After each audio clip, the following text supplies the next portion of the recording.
que je résume bien en disant que pour la plupart des golfeurs, ils vont acheter un club pour des raisons qui sont de l'ordre de l'esthétique Ouais. ou parfois aussi du statut ou parfois aussi Du prix.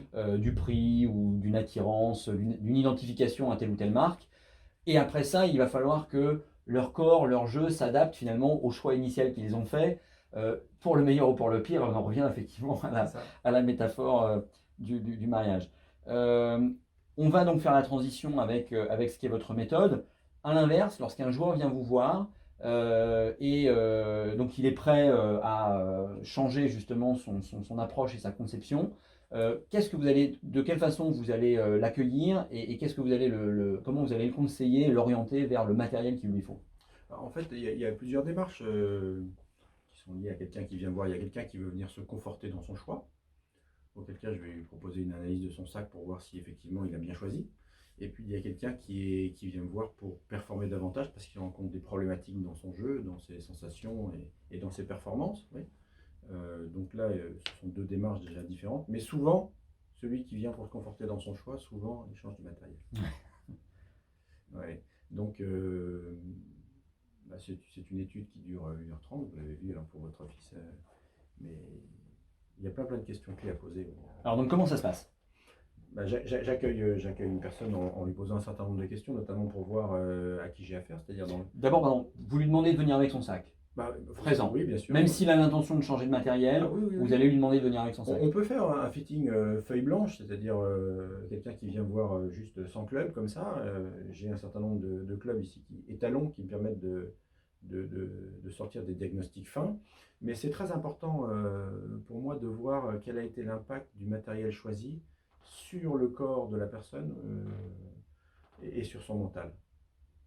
Parce que le corps enfin, l'être humain est assez influençable. Il est en même temps très rigide sur d'autres aspects, mais c'est très important de voir avec quoi la personne joue. Et aussi l'impact que ça a pu avoir sur la formation de son swing. Bien sûr.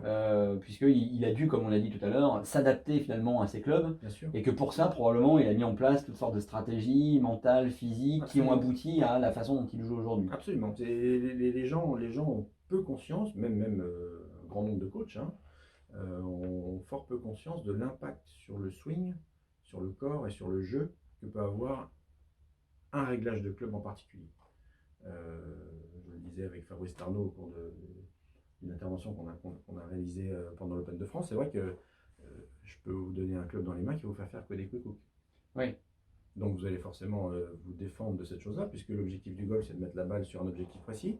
Donc si votre balle, elle sort à gauche en permanence, vous allez développer plein de stratégies avec votre corps pour lutter contre cette chose-là, tout en pensant que le quick hook est provoqué par vous-même. Alors c'est vrai dans une certaine mesure, mais le matériel il est responsable à un immense pourcentage. Ce qui fait que dans certains cas, le coach qui va constater avec son joueur un défaut, qui va chercher à le corriger, se rend peut-être pas compte qu'il va contre le fonctionnement du club et que du coup il y a toutes sortes de choses un peu complexes qui sont en train de se mettre en place et qui sont du coup très compliquées à dépatouiller pour le joueur. Absolument, c'est la grosse différence entre une organisation de très haut niveau comme le Tour européen par exemple, où là vraiment c'est la Formule 1 du golf. Je dirais que chaque spécificité est tournée vers la performance et les égos sont très faibles.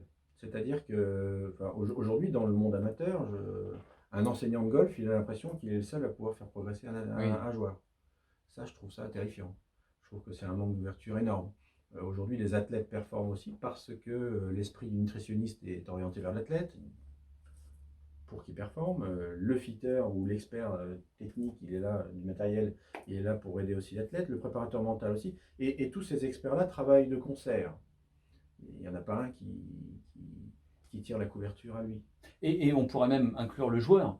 Certains joueurs pensent qu'ils ont absolument la clé de tout le résultat final, alors que, effectivement, comme vous le dites, c'est un travail d'équipe et que si l'équipe ne fonctionne pas dans synergie, le joueur aura beau être très talentueux, le résultat à la fin, ça a loin d'être optimal. Mais généralement, ces profils-là,